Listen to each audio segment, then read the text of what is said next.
এখনকার সমাজে স্বামী স্ত্রী একে অপরের মধ্যে মনোমালিন্য বা পারিবারিক কারণে মেল না হওয়ায় ডিভোর্স হয়ে যায়।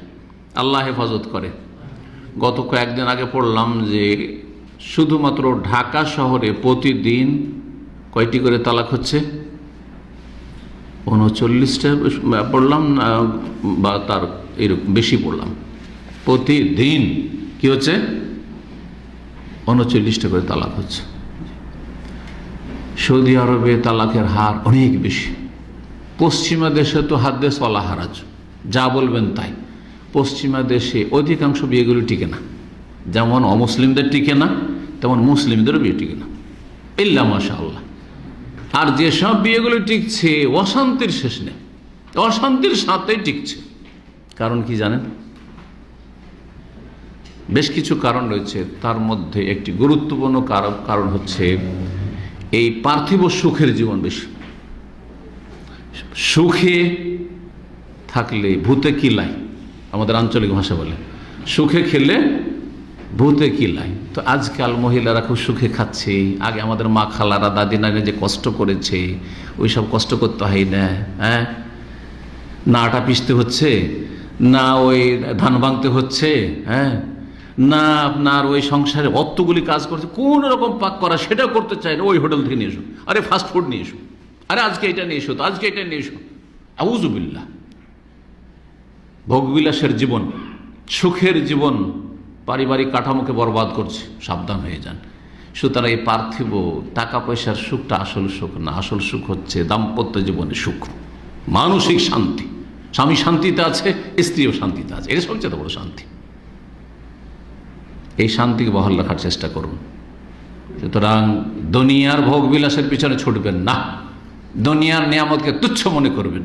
দুনিয়ার এই টাকা পয়সাকে আর ভালো ভালো এই যে খাবার দাবার মানুষ খাচ্ছে আর যাচ্ছে, আর আমরা তো কিছু করতে পারি না, আমরা তো আর হোটেলে খাই না, ওই ডেইলি পাক করো না, না কখনো না।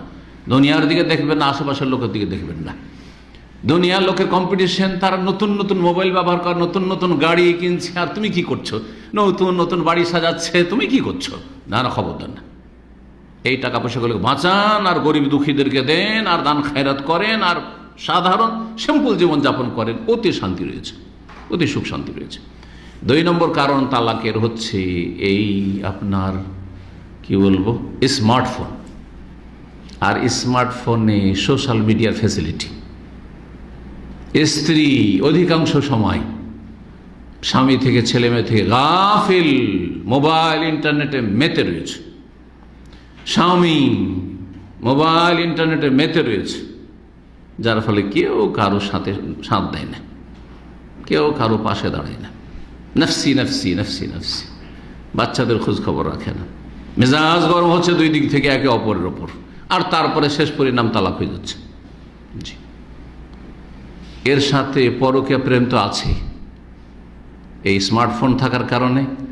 আর এতে যে আপনার মেসেঞ্জার আর ফেসবুক আর আপনার কি বলছে আপনার ইমো আর এটা সেটা, এই যে সব সময় হাতে, আরে কি স্বামী বাইরে গেল আর শুরু হয়ে গেল, স্বামী প্রবাসে থাকে, এইদিকে পরকীয়া প্রেম চলছে, হারাম সম্পর্ক চলছে, যার ফলে শান্তি হয় না।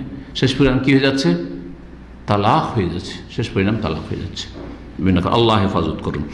তো প্রশ্ন করেছেন যে বিষয়টি, যে তালাক হয়ে যাচ্ছে মনোমালিন্য, তো মনোমালিন্য কেন হচ্ছে এই রোগ শনাক্ত করতে হবে এবং রোগের চিকিৎসা নির্ণয় করতে হবে, আর সেই চিকিৎসার প্রয়োগ করতে হবে।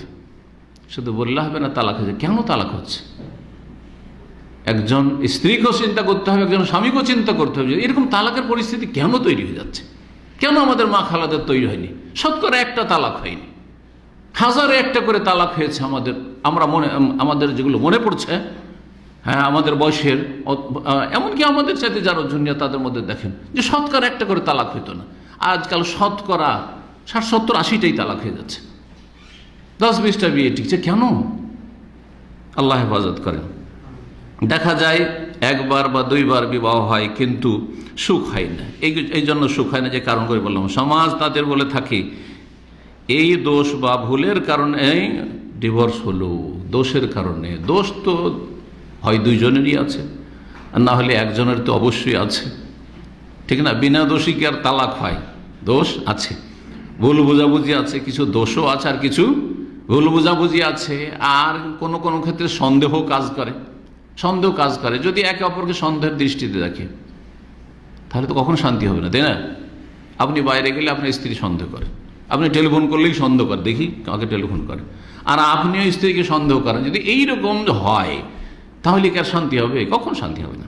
জি, তাহলে সন্দেহের জায়গাগুলি থেকে উভয়কে বাঁচতে হবে, স্বামীকেও বাঁচতে হবে আর স্ত্রীকে বাঁচতে হবে। জি, সন্দেহের কারণ তৈরি করছেন, নিশ্চয়ই তা কারণ তৈরি করছেন, তো সন্দেহের কারণ যেন তৈরি না হয়। আপনার সম্পর্কে আপনার স্ত্রী যেন সন্দেহ না করে, আর আপনার স্ত্রী সম্পর্কে আপনার যেন সন্দেহ না হয়, এটা তাকে চেষ্টা করতে হবে।